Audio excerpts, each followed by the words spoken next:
Thank you very much. Representative Self. Thank you, Mr. Chairman. We've talked a lot about this services contract. This is an IDIQ contract. Yes, sir. That scares me to death because this is what gets out of hand. And we're $34 trillion in debt. My colleague, Mr. Crane, is not here today, but always makes the point that dollars are going to be really scarce in the future. I think we just need to realize that. And an IDIQ, even if you got all of your validation down and you were confident going forward, IDIQ scares me to death going forward. I don't understand the chain of command. Would you just, for just 3 organizations, VHA is the SCM executive agency. Then you've got Valor underneath the VHA, I believe, and then you've got the Enterprise Supply Chain Board. Is the Enterprise Supply Chain Board the senior organization in this chain of command?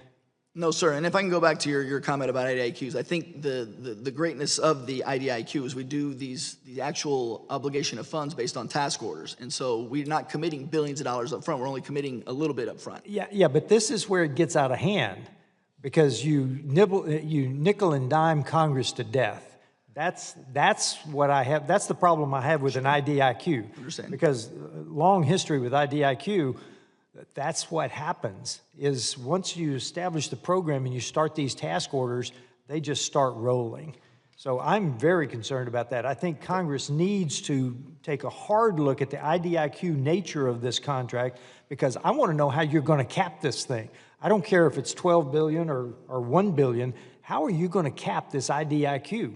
That's exactly through that governance structure you were asking about. So I'll start from there, sir, is we designated the Valor office as part of VHA as the executive agent. And then the Enterprise Supply Chain Board is an enterprise across the entity with all stakeholders involved.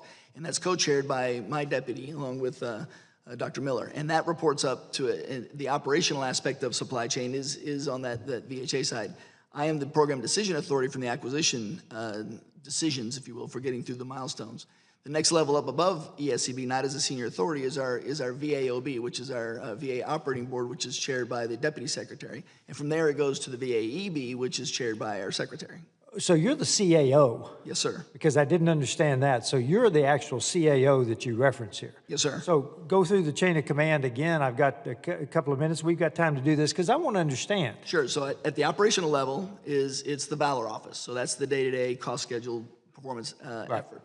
From a supply chain management, beyond just the contract, the management structure, it's the ESCB, which is the Enterprise Supply Chain Board. And that board consists of the functional, champions of functional members from each of the different organizations. To include the cemeteries. Including cemetery, yes, sir. Okay, including hospital, everyone else. So question, but okay, go ahead. They're at the table, along with OIT and Right. the lawyers and otherwise. Right. From an acquisition standpoint, this is where I am the decision authority from an acquisition component.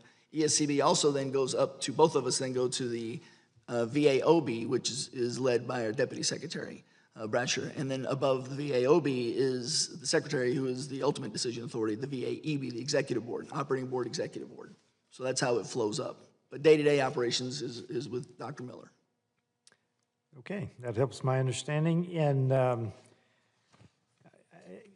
you may be about to address this, Mr. Chairman, but I think we need to be